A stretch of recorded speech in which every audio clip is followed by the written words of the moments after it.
வணக்கம். இது நிஜகண். கிளீன் ஸ்ரீலங்கா தொடர்பாக நாளுக்கு நாள் நாம் பேசிக்கொண்டே இருக்கின்றோம்.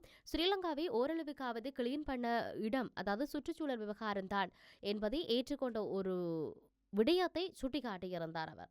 நீண்ட தூரமாக, அதாவது நீண்ட தூர போக்குவரத்தில் ஈடுபடும் வாகனங்களை சிரம பரிகாரத்துக்காக நிறுத்தும் இடங்களில் உள்ள சுகாதார கேடுகளை அவர் சுட்டிக்காட்டியிருந்தார். குறிப்பாக யாழ்ப்பாணத்துக்கும் கொழும்புக்கும் இடையிலான போக்குவரத்து வழியில் பேருந்துகள் இடைநிறுத்தப்படுகின்றன, உணவகங்களில் உள்ள கழிப்பறை வசதிகளை குறித்து அரசாங்கம் கவனம் செலுத்த வேண்டிய கட்டாயத்தை சுட்டிக்காட்டியிருந்தனர்.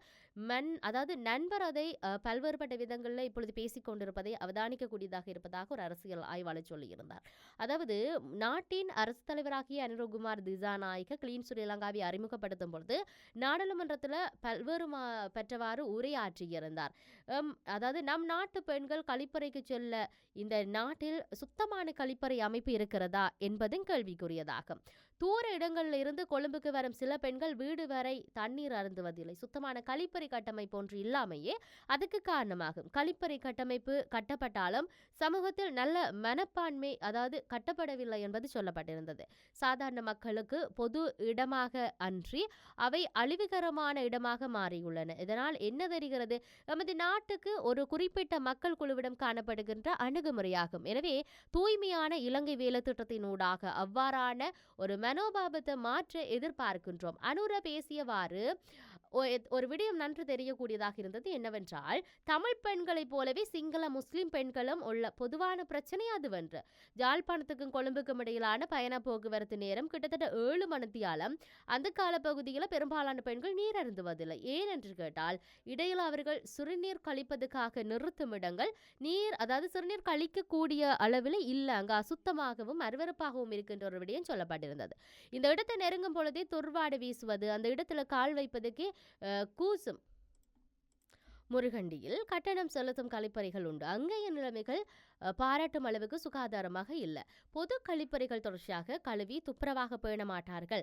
அந்த அசிங்கங்கள் போனால் சகல நோய்களும் தொற்று நோய்களும் தொற்றிவிடும் என்ற அச்சம் இருக்கின்றது என்று சொல்லியிருந்தார்கள். உண்மையில் சிறுநீர் கழிப்பதற்கு ஒரு நகரத்துக்கு போவதை விடவும் சிறுநீர் அதை 6 மணித்தியாலங்களுக்கு அடுக்கி வைத்திருப்பது என்பது நீரை குடிக்காமல் விடலாம் என்று ஒரு பகுதி பெண்கள் கருதுகிறார்கள்.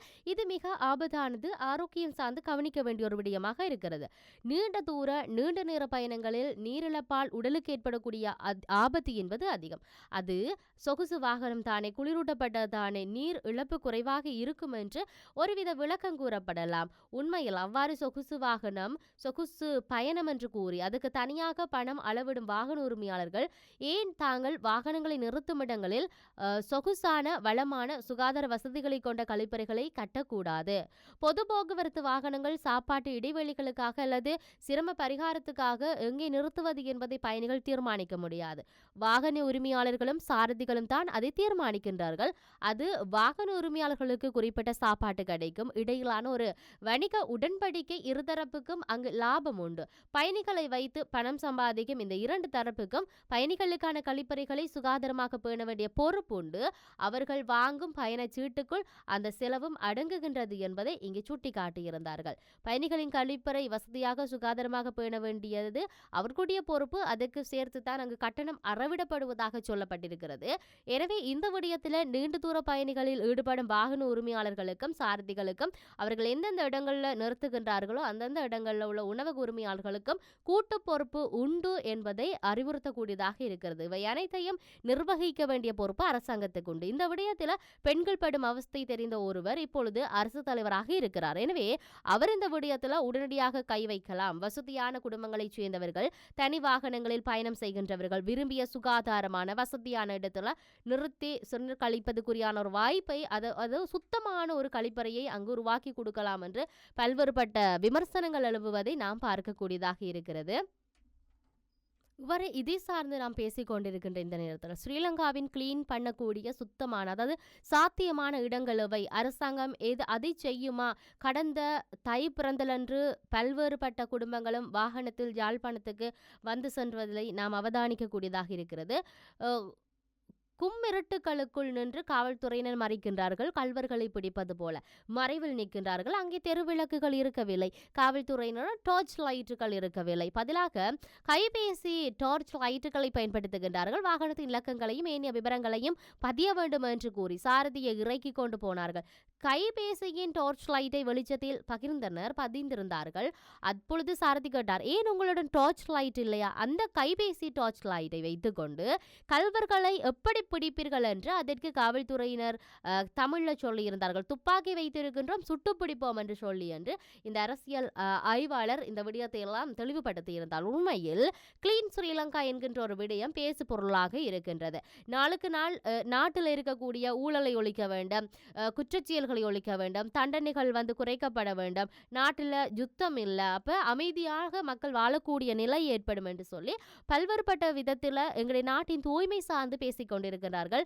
அண்மையில் யாழ்ப்பாண மாவட்டத்து தேசிய மக்கள் சக்தி நாடாளுமன்ற உறுப்பினர் கூட சொல்லியிருந்தார், கிளீன் ஸ்ரீலங்கா என்று சொன்னோன்னு எல்லாரும் நினைக்கிறார்கள் நாட்டை கூட்டி துடைச்சு அந்த இடத்தை சுத்தமாக வைத்திருப்பது என்று. மாறாக அது இல்லை கிளீன் ஸ்ரீலங்கா. கிளீன் ஸ்ரீலங்கா என்பது தூய்மையான கழிப்பறை இருக்க வேண்டும், மக்கள் சுதந்திரமாக வெளியே செல்றதுக்கு பயம் இல்லாமல் இருக்க வேண்டும், கூடுதலாக பெண்கள் பயணம் இல்லாமல் வெளியில பயணம் செய்யக்கூடியதாக இருக்க வேண்டும், குற்றச்செயல்கள் ஒழியப்பட வேண்டும், யாருமே பயத்தோடு நடைபெறக்கூடாது.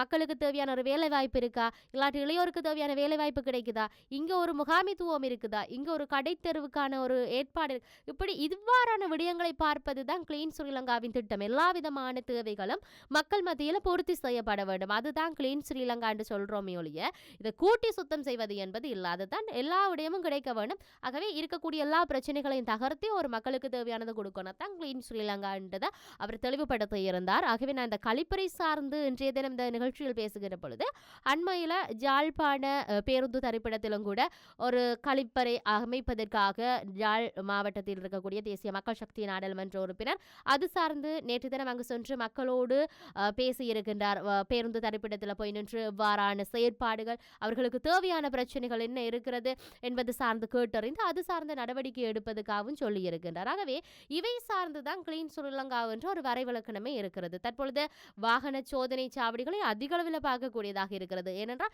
வீதி விபத்துக்களை குறைக்க வேண்டும் என்பது சார்ந்து அங்கு கிளீன் ஸ்ரீலங்கா என்ற திட்டத்தின் கீழ் பல்வேறுபட்ட திட்டங்கள் அறிமுகப்படுத்தப்பட்டு கொண்டே இருக்கின்றது. நான் பொறுத்திருந்து பார்க்க வேண்டும். இந்த தூய்மையான இலங்கை திட்டம் என்பது எவ்வளவுக்கு மக்கள் மத்தியில் போய் சேரப்போகுது, எவ்வளவுக்கு நன்மை பயக்க போகின்றது, உண்மையிலேயே மக்களுடைய தேவைகள் எல்லாம் நிறைவேற்றப்படுமா, சுதந்திரமாக நிம்மதியாக பயமின்றி அவர்கள் நடமாடக்கூடிய அவர்களுடைய தேவைகள் எல்லாம் நிறைவேற்றப்பட போகுதா என்பதை நாங்கள் பொறுத்திருந்து பார்க்க வேண்டும். அவர்களுடைய ஆட்சியில் என்ன நடக்கப் போகுது என்பதை மற்றொரு நிச்சக்கண்ணினூடாக சந்திப்போம். வணக்கம்.